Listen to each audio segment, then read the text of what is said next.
this ourselves, aim for a better normal. Going on holiday, tell me a bit about it. So, you know, you also have the social connection. On the same points, East meeting West. Academic information about what makes people happy. We are catching the perspectives of India this side and Netherlands that side. The difference, also the individual happiness at work in the Netherlands is important. Happier me, happier world.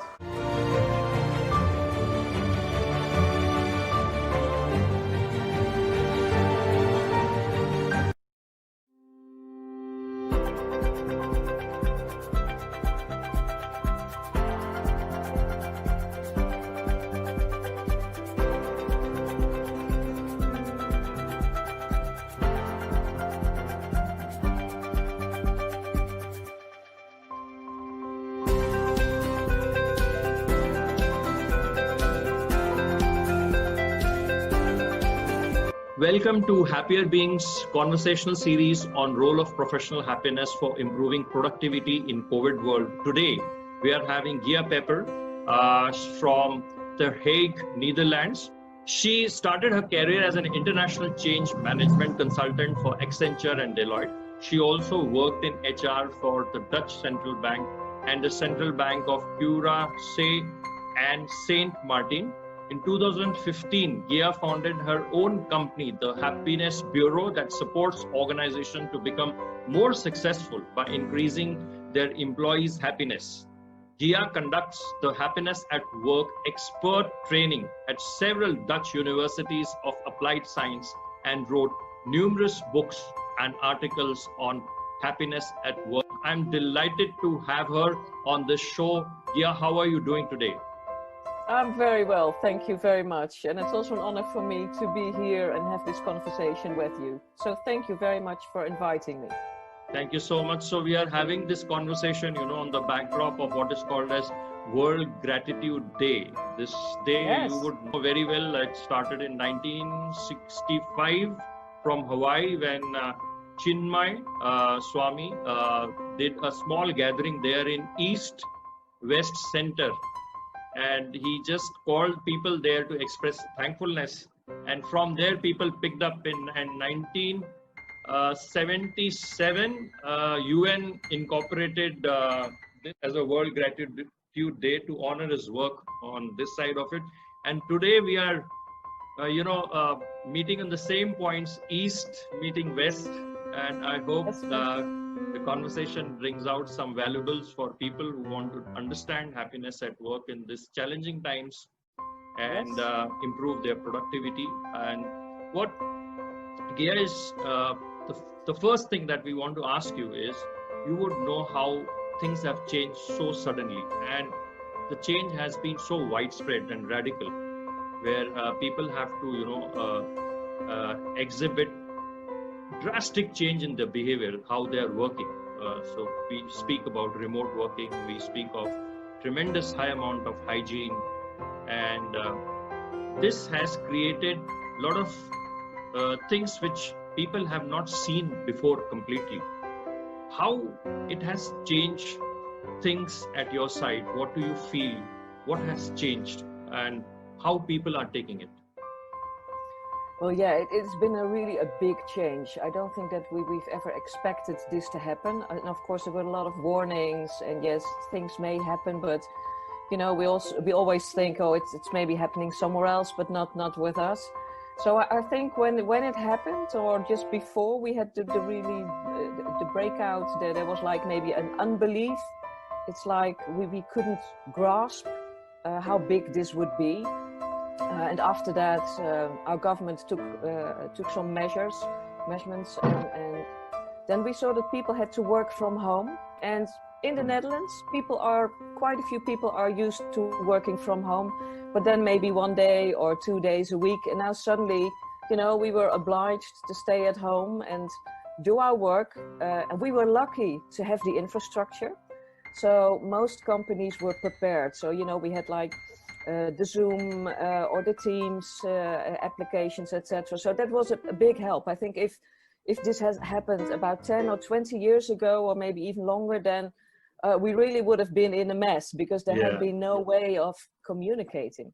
Right. But even with the infrastructure, it was a massive blow to the system of, okay, we were used to our routines, you know, going to work, bringing kids to school, and there has been a period in the Netherlands where the children had to stay at home. So that was a massive challenge for people with smaller children, you know, sitting at the kitchen table with your laptop, and then maybe a few small children, trying to teach them or help them with their homework. And I think quite a few families have been quite desperate at the start, and there have been a lot of challenges. Right.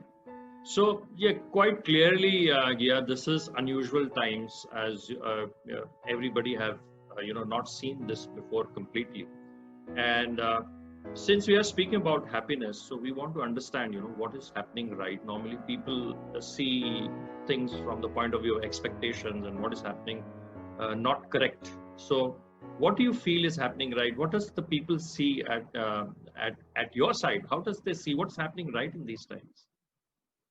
Well, in these times, I think people are going through different phases, as I have myself.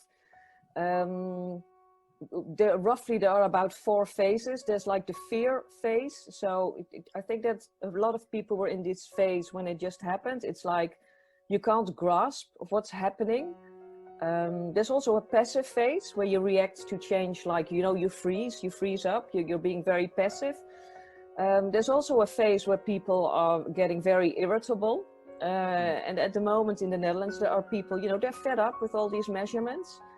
So, there's more fights and quarrels, or when you go to the supermarket and we need to keep our distance, 1.5 meters.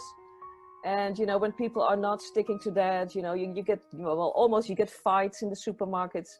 So we see a lot of different behaviors. People freeze, they keep to themselves. We get people who are irritable. We get people who are passive, but also there's people who are in well, maybe not straight away, but who manage to get into a growth zone. So that's where you find a way of dealing with the challenging times. It has been like that for our own company, the HappinessBureau. We conducted a lot of trainings, workshops, courses, etc. But all one-on with many people. And then from one day to the other, it was all finished. So I've been in like a phase, like a passive phase, like, oh my God, what's happening? This can't be true. And what's happening to the world, to the people around me, to my business. But then after a while, you start to look for, okay, the way we used to do business is not possible anymore. So what is possible? And so we started to look into conducting online training sessions, online workshops.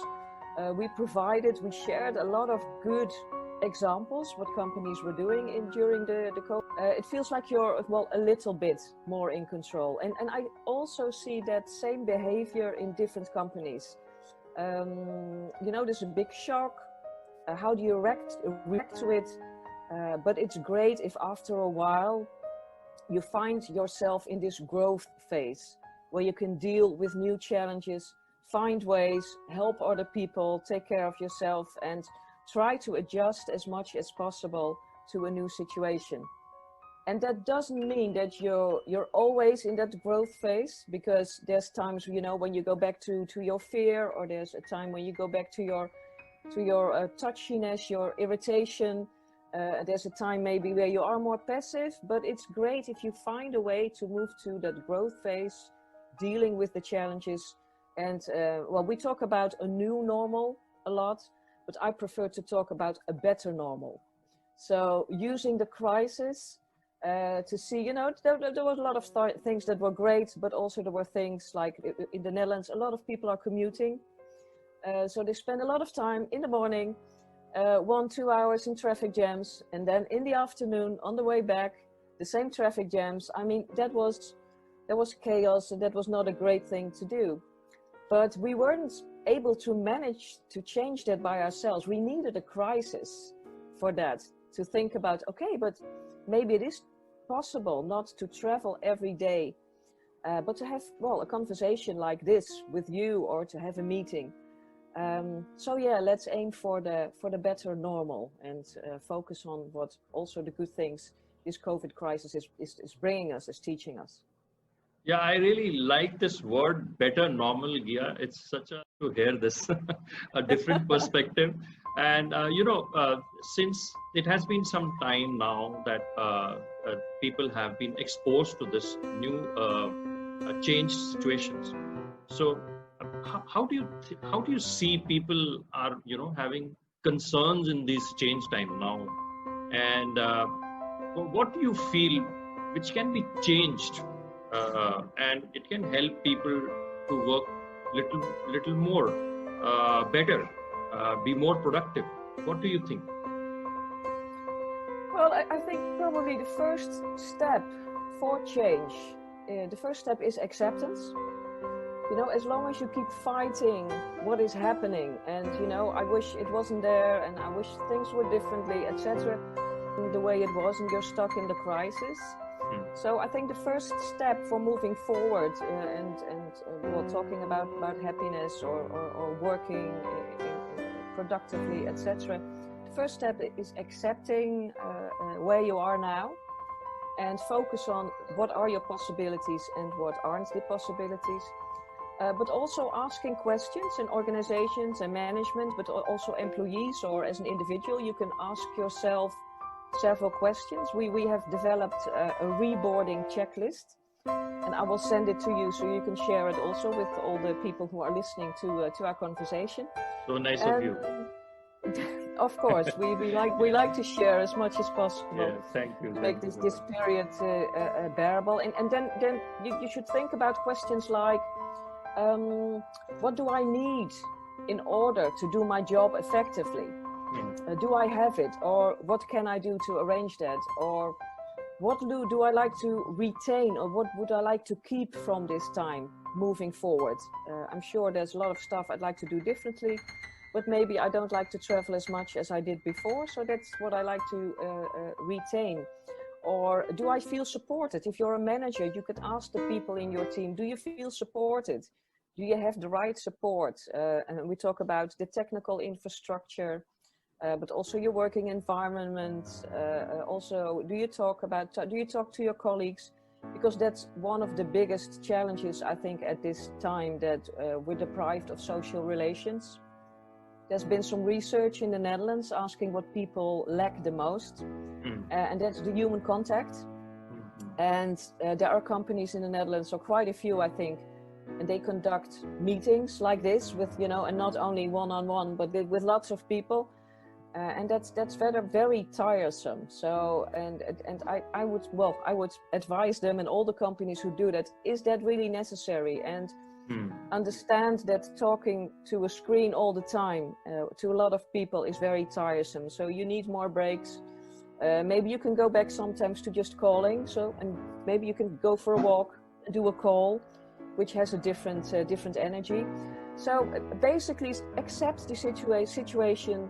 Ask yourself a number of questions, which I will share with you, and make sure that you make the situation as it is bearable, but even more, use it to your own advantage and try to make it in a way that works for you. And if you can't change some stuff, I'd like to see my colleagues more one-on-one, etc.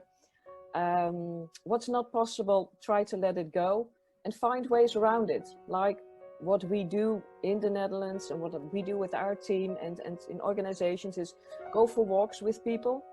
If you work not too far from each other, yes, we can talk like this. Well, India's too far from me, but if you lived in a city next to mine, we could go to the forest, which is here, and we go for a walk and have a talk. And that's a way to reload your batteries. So it's, yes, it's okay to complain and to be angry and to be scared. But after that, also find a way to move forward that works for you. Try to define your needs and discuss that with other people and try to go for it and make that work. Is that similar in India, Puneet, or how does it work in your country? It's more or less, India is sort of opening up right now. So we see a lot of people out on the street. And though there is a hybrid concept of working, which is people are trying to experiment, like 1 week in office. So all the government is doing this way, 1 week in office and 1 week back at home. There is a cap of 50% employees who can come and attend from office. There's certain work which can't be done from home. So more or less, it's all the way work from home as far as the corporates are concerned or the other organizations are concerned. Schools are closed. Schools is all work from home.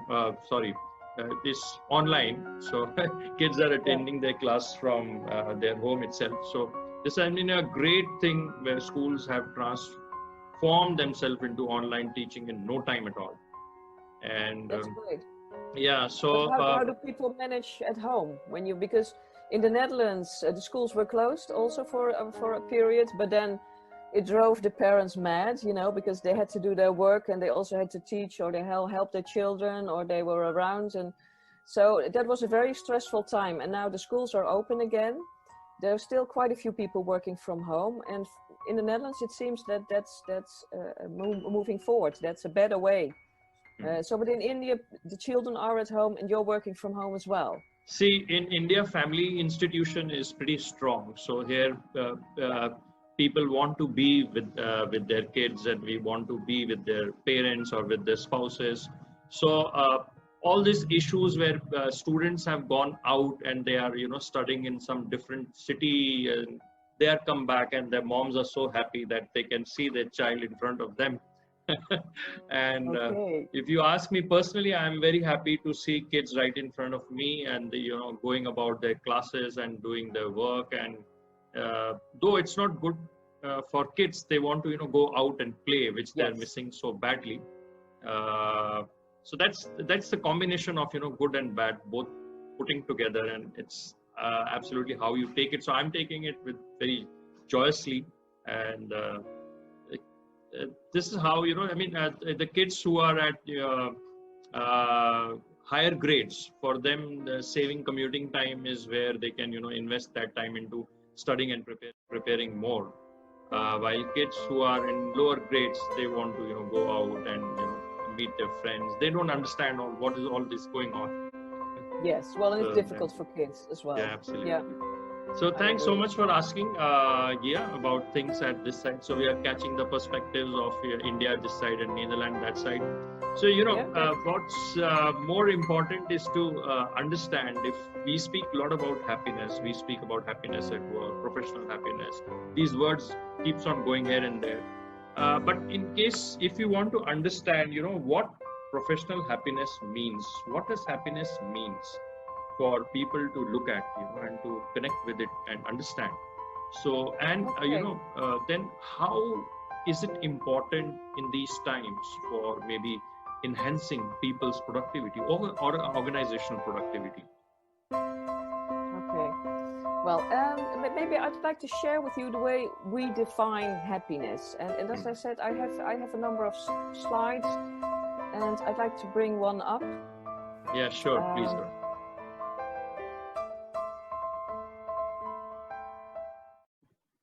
Here was the zones I spoke before. I will not go into this because we spoke about this before, but this is roughly what we see where people are, and we're moving between all these zones. But if we talk about happiness and happiness at work, we have looked at the positive psychology and also the work of Martin Seligman. Maybe you're familiar with his work. And also, I'm sure you are, and also looked at a lot of information which was already there, also academic information about what makes people happy, and we combined it into this PFFF model, because it's about purpose, it's about flow, and it's about fun and friendship. And we use this pre-corona, so before the corona crisis, but also during the COVID crisis now. It's still a valid model to use, because if I can talk you through it, purpose is the thing about what gives meaning to your work. Where can you add value? And before the COVID crisis, that's what very important, but it still is. But it also has a challenge at this moment because we are more disconnected from our companies. You know, if you're not, well, in the Netherlands, there are some companies who've said, you know, until the end of the year, you can stay at home, or you have to stay at home, and maybe here and there one day. So it's not like you say in India, I think you say for government, it's 1 week in the office and 1 week not. No, they say, you just stay at home. And working from home has advantages, but it can have the disadvantage that you don't feel connected as much with your company. You don't go there, you don't see, well, even the building, the office, the other people, maybe clients, or maybe if you're in a production or in a factory, you don't see the products, whatever. So that's let's say the purpose thing. So it's good to take a look at, okay, do I still value what I'm doing, or how can I still feel the value I'm adding? So that's an important thing. That's the first one. I saw you nodding. Do you recognize this part? Is it similar in your case, or? Yeah, it's pretty much similar. Yeah, I mean, I can absolutely understand. So what all you feel is important for people to take away, and it will help them understand. So that's the whole crux and idea. So please feel free to elaborate it. I'll do things. Yeah. So Thank you. It's good to take a look at how you still can be connected to your company, and that's a responsibility of the people themselves, of the employees themselves, but also a responsibility of the organization. So the organization should also reach out, keep focusing. Okay, why are we doing this? Do you still feel connected? What do you need, etc. So that's the whole purpose thing. And even, I mean, you still could have Zoom meetings or Teams meetings with your clients, because client meetings, I find, are a really good way to see how you add value and how it's been perceived. So that's the whole purpose thing. Well, then the flow thing you see here is about being able to achieve results. It's the productivity thing you're talking about. It's about using your talent. It's also about feeling appreciated about what you're doing. And all these things are very important, again, pre the COVID crisis, but are even more important now, because sometimes working from home, it's not always possible to achieve the results. So you need to work around it, find ways. We know what makes people happy is achieving small steps in the direction of a meaningful goal. So, write down every day what you've done, or we also work with teams where they start their day sharing what they're going to do.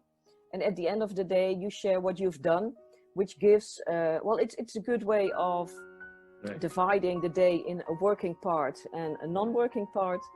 But it also is very valuable because you are more aware of your progress, and progress makes people happy. Not just moving forward and doing stuff, you have your whole to-do list, but also meaningful steps towards your goal. So that would be one of my advice. Also using your talents. Maybe the way you work at the moment is less in line with your talents, but it also could be more in line with your talents. So it's good to understand what makes you happy at work, or what made you happy at work. What we advise there for people is to maybe write down every day what you're doing, and give it like a grade on a scale from 1 to 10. Okay, I did this, I did that, and I liked that, that's an 8. But when I do that stuff, it's like a 4 or a 5 or a 6. And when you realize, when you're more conscious of what makes you happy, also in this new situation, you can try to do more of the stuff you like, and maybe do less, or maybe there's another person in your team who likes to do the other stuff. And it's also part of the conversation you can have with like your boss or your team leader. So that's another thing you can do. And another thing is when we also conduct surveys on happiness at work in organizations, and almost always a lack of appreciation and recognition is number 1, number 2, and number 3. And that was in, let's say, the normal situation.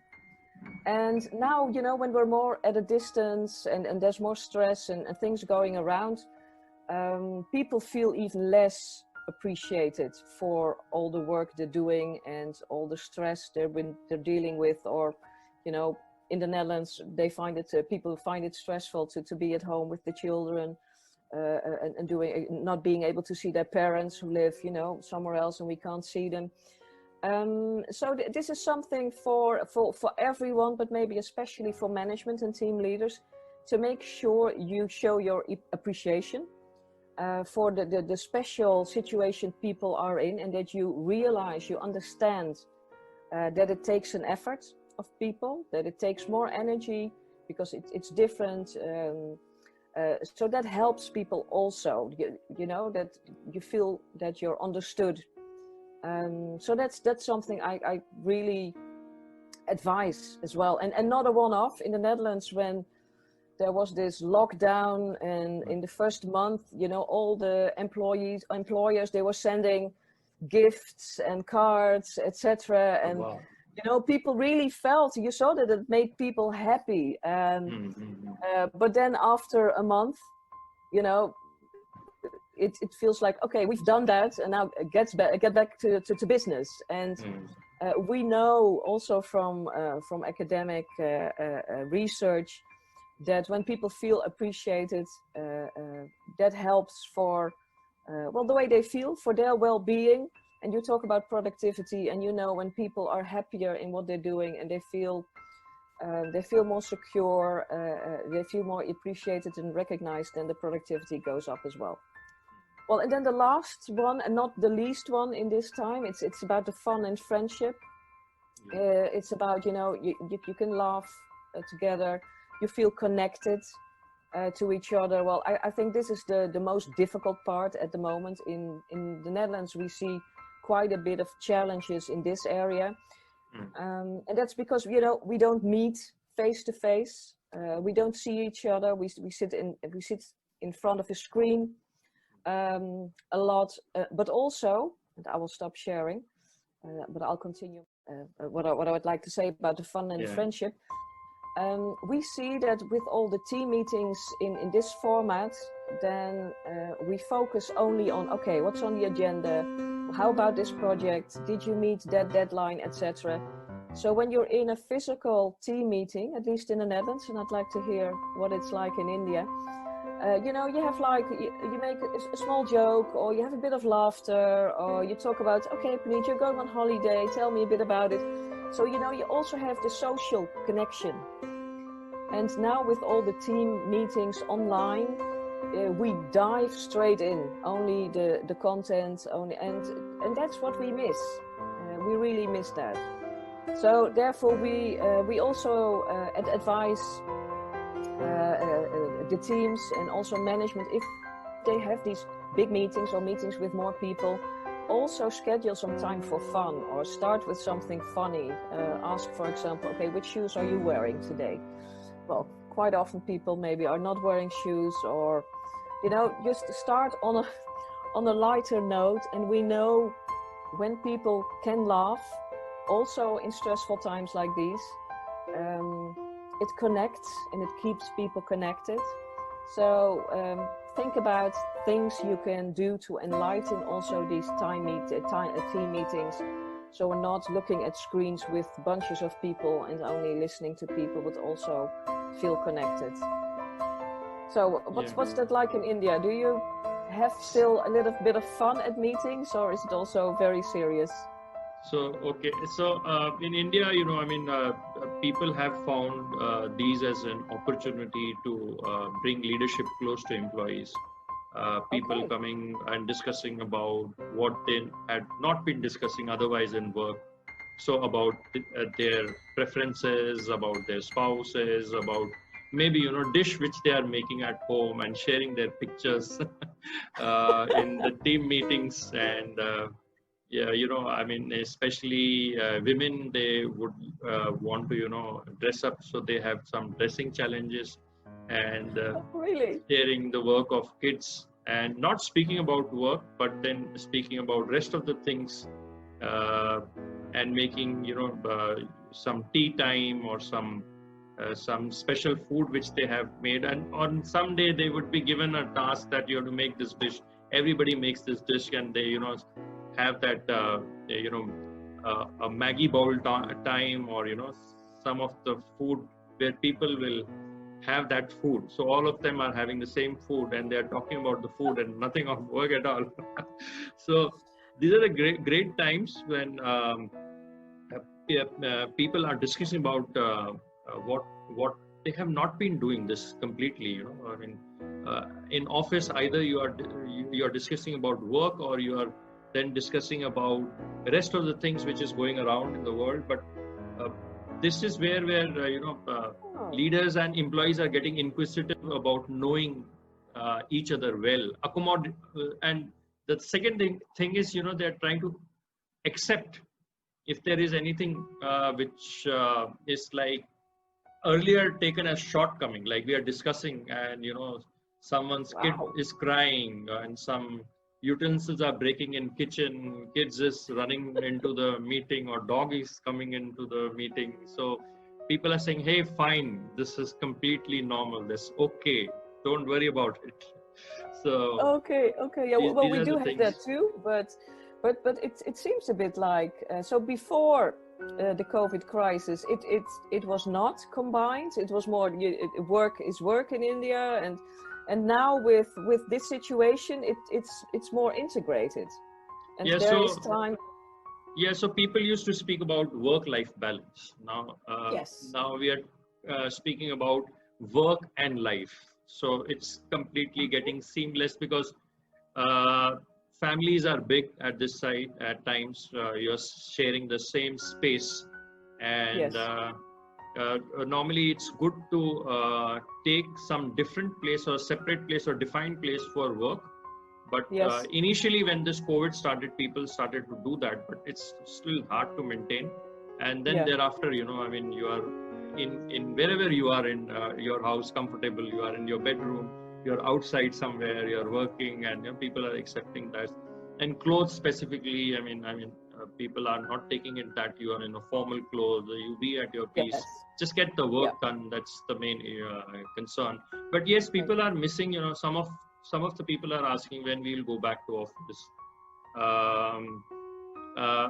I am in the middle of doing some survey, I must tell you. I mean, I've just got not much, but less than some 40 votes, which shows that people want to continue with work from home in a hybrid manner, where less of a office and a more of a home. But yes, office is one good part of it.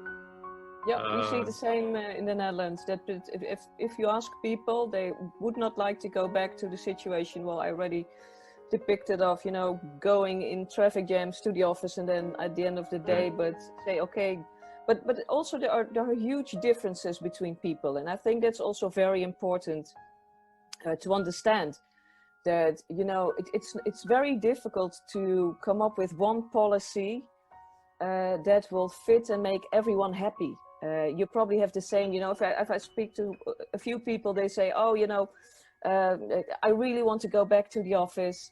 Other people say, oh no, if I need to be 5 days a week at home, I'm fine with it. And other people like a hybrid situation.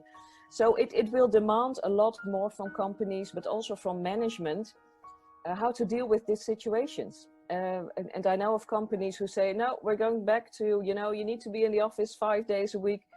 And I think that will be very difficult after having worked from home for such a long time. On the other hand, there are companies who say, okay, you will probably stay working from home for another year. And we also have problems with people who are lonely at home. We don't have the big families here in the Netherlands. Quite often it's you and well, you and your spouse and children. But if you're single, you're in your home by yourself. And that caused a lot of problems and a lot of loneliness. And I think loneliness was already on the agenda in the Netherlands as an issue. The people were lonely, but because of the crisis, the COVID crisis, it has become much worse. So HR departments, HR people in companies really need to recognize this and how to deal with this. Quite often, these people are then allowed back to the office. But it's really about the individual approach. So it's not one size fits all. We're going back to doing this or we're going to do that. But there's a lot of finding a way, a better normal, a new normal of how to make this work. And I heard you say, I was curious about that, Puneet, that you talk about productivity a lot. Is that a big deal? Is productivity, according to you, the main reason why we focus on happiness, or is happiness in itself a goal? How do you? Okay, so see, I mean, there are two sides of happiness. If we have to look at, one is when you say for self, for individual self. So, Yeah. so that dimension is in its own way completely different. So people will understand happiness, how it suits and what it doesn't suits them. So you will go in their own practices, habits, their own self, and their own cultures and how they have been brought up, something like that. But when we come and work together, when we come in a group, when we are in an organizational format, so there the happiness things becomes completely different from the individual perspective. So you need to realign, adjust according to many different cultures, many different people, your role, your identity.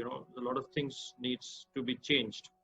And when you are in a working mode, so you are working against some goals. You can't have an organization without numbers, without revenues. It just can't survive. So you need to then deliver. So when you are in organizations, we are speaking about how you are against results. So even in your own individual self, you say about happiness as something which is to do with purpose, something which is to do with flow, apart from the fun and friendship piece. But these are the two pieces without which happiness doesn't completes its circle. So productivity does becomes a important factor. If somebody is not feeling that my work is getting counted and he's not productive enough, he may not be happy. How much fun he will have, so he can have joyous times, he can just go off to holidays and have some fun, and then thereafter what? So similarly, you do a lot of work, and you have achieved so many things, and then thereafter what? So you are doing so much of hard work on one side, and another side you are creating a lot of happiness and joy moments. So I see people working very hard and then taking time out to saying that, okay, I will now party, I will now go for holidays. So we're trying to see how we can combine this. So we Yes, call this no. something as happyestful. You be happy, you be successful, and you be Exactly. happy at work. That's how happy. So we talk professional happiness. No, and that's similar for us. I do recognize there's when I listen to you, there's a difference. Also, the individual happiness at work in the Netherlands is important. So that's why we look at the purpose, at the flow, at the fun and friendship. And yeah, flow is about progressing, results, etc. But we also have the discussion in the Netherlands. If you only focus on making people happy at work, so there will be a better productivity, there's a lot of criticism. So, if we deal with companies or with employees in workshops and they say, it's like a next trick, you want us to be happy so we can be more productive. So I think in the Netherlands, it's also more about caring about your people. And yes, of course, you need, you also need a financially sound and healthy organization. I mean, if you go broke as an organization, people are not happy. But that's not the only goal. Quite often it's like a more balanced goal, or you have like 3 goals where you have happy clients, you have happy employees, and you also have a financially healthy organization. But that does mean if you take that balanced view, that sometimes you can take a decision that's good for our clients or employees. That's not always right for the bottom line in the end, and sometimes maybe it's the other way around. So, but we're looking for a balanced view over here, because otherwise it doesn't feel right for the people we talk to. But that's maybe different. Yeah, obviously it is. So when it comes to organization, it's not much different, I believe, because organizations work for their own objectives. So organization would want to, strive for their numbers, their bottom lines, their top lines, or expanding their market, or taking some hard decisions. So happiness, if you speak to an organization, so ultimately what does they want? They want to, enhance and spread. So that's why we speak about productivity. Okay, can you do some things which overall will lead to your better results, to better, you do more in less. So you save your cost, but you enhance something. That's the idea of professional happiness. That's why we speak, when we speak to organizations, more on the productivity, which means to them, they will see happiness from that side. Or they would want to see happiness from that side. Yeah, we see, I think there's different groups in the Netherlands. There's definitely a number of organizations, so maybe at the moment it's the most organizations that say, okay, we like the happiness because we know, it can increase productivity, so it's good for our bottom line. But we also get in touch with organizations and they say like, when... yes, a healthy company, a financially healthy company, but that's not the end result. We'd like to do good things. We'd like to have a purpose as an organization.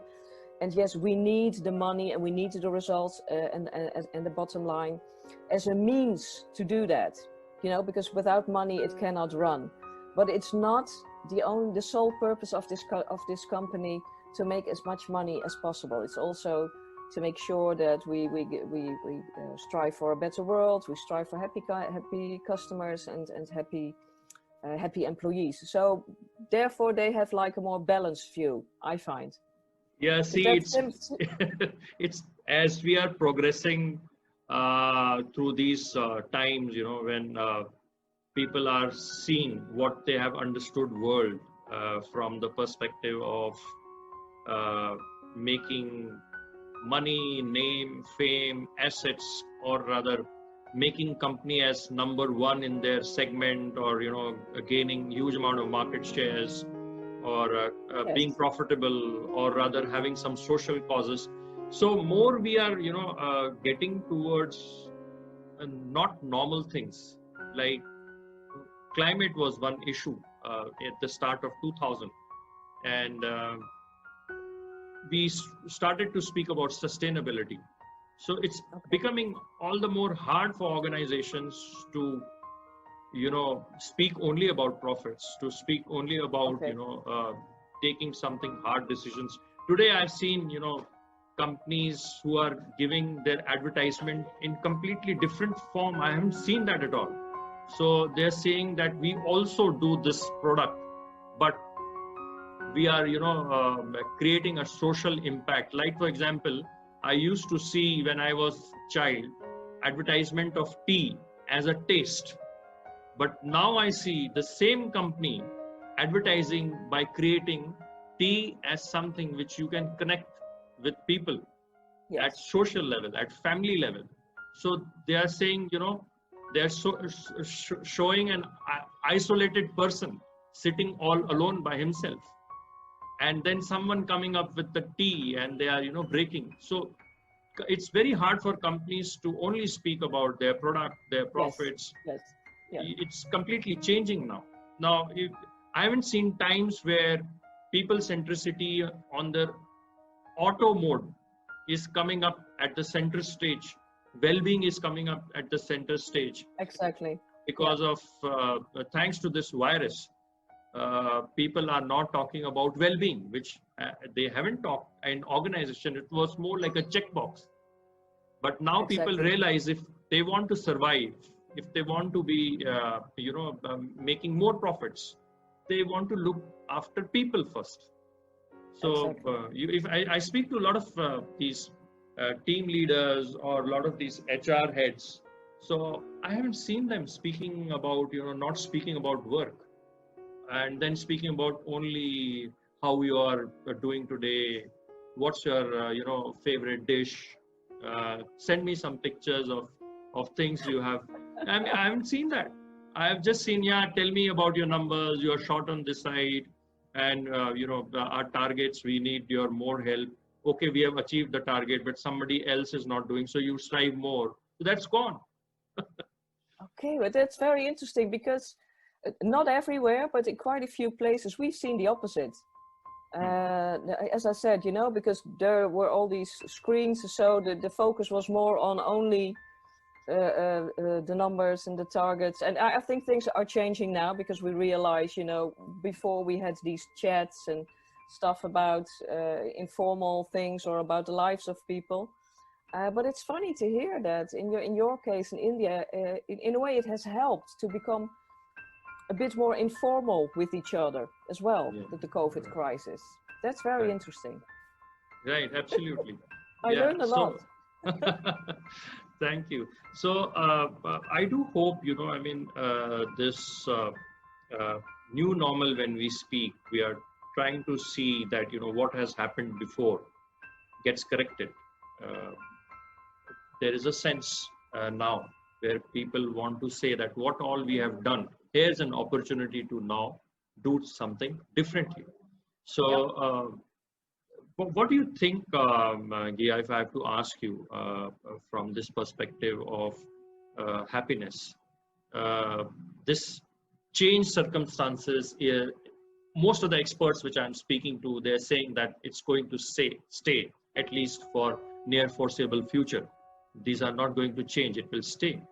So from the perspective of organizations, what do you feel is important for them to look at in terms of what organization would want to look at? Their productivity, their goals, their profits, their bottom line, their top line, they being relevant in these changing things, which is pushing everyone, and these are uncertainties are too much there. So what do you feel is important for leaders specifically? How should they look at these times to manage their team, manage their people, navigate this crisis? What's 2-3 important things? Well, what I think, and also what I see happening, there are still companies who think we get back to the old normal.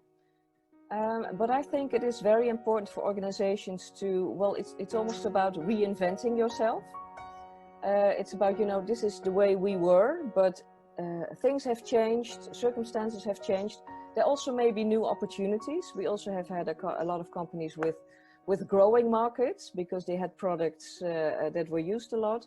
So I think the first step is to really try to define what and where you want to be in line with your culture, in line with your values.